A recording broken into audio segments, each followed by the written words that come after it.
Êtes-vous sur Facebook? Avez-vous pensé aux informations privées que vous mettez en péril? Facebook vous permet de diffuser vos envies, vos désirs, votre musique, vos livres, vos films, votre adresse, votre téléphone, votre email, vos associations, votre boulot, votre éducation, votre date et lieu de naissance, votre orientation sexuelle, vos intérêts, vos rendez-vous quotidiens, vos relations avec vos amis, vos photos de vous et d'autres, et vos filiations et idées politiques. Sa politique de confidentialité va si loin qu'il collecte l'information à votre sujet depuis ou le service de messagerie instantanée. Cette information est collectée quelle que soit l'utilisation que vous faites du site web. Vous trouvez que c'est effrayant? Alors les conditions de service de Facebook. Vous accordez à Facebook le droit irrévocable, perpétuel, non exclusif, transférable et mondial, avec l'autorisation d'accorder une sous-licence, d'utiliser, de copier, de publier, de diffuser, de stocker, d'exécuter, de transmettre, de scanner, de modifier, d'éditer, de traduire, d'adapter, de redistribuer n'importe quel contenu déposé sur le site. Vous acceptez également que vos informations soient transférées et traitées aux États-Unis. Connaissez-vous le Facebook Pulse Feeder? Facebook enregistre tout type d'informations en fonction du lieu, de l'âge et bien d'autres choses. Par exemple, les femmes aux vues conservatrices, les 10 films préférés des adolescents.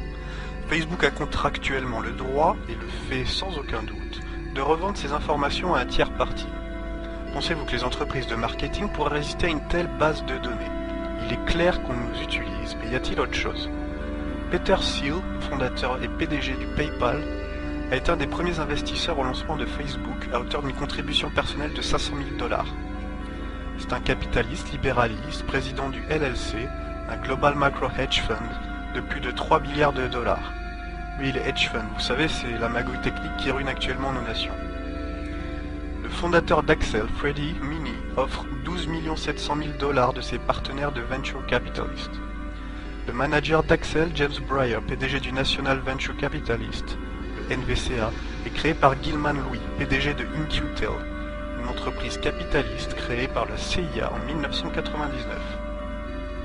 James Breyer est également à la direction de BBN Technology, connu pour le développement d'ARPANET qui deviendra Internet. En octobre 2004, le Dr Anita Jones est à la direction de BBN avec Gilman Louis. Et ce qui est intéressant, c'est l'expérience précédente du Dr Jones. Elle a servi à la direction d'In-Q-Tel et a dirigé la section de recherche et développement de la CIA. Ses responsabilités s'étendent jusqu'au secrétariat de la défense américaine et à la supervision des projets de l'Agence des projets de recherche avancés pour la défense, le DARPA. Le DARPA est lui-même sous contrôle du Bureau de surveillance de l'information. Ah ah! Le logo de cette agence parle de lui-même.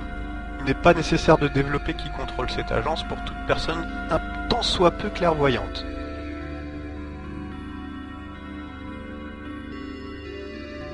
Il faut savoir que cette entreprise enregistre tout, activité internet, achat par carte de crédit, achat de billets d'avion, location de voiture, dossiers scolaires et universitaires, permis de conduire, factures, impôts, taxes et toute autre info disponible.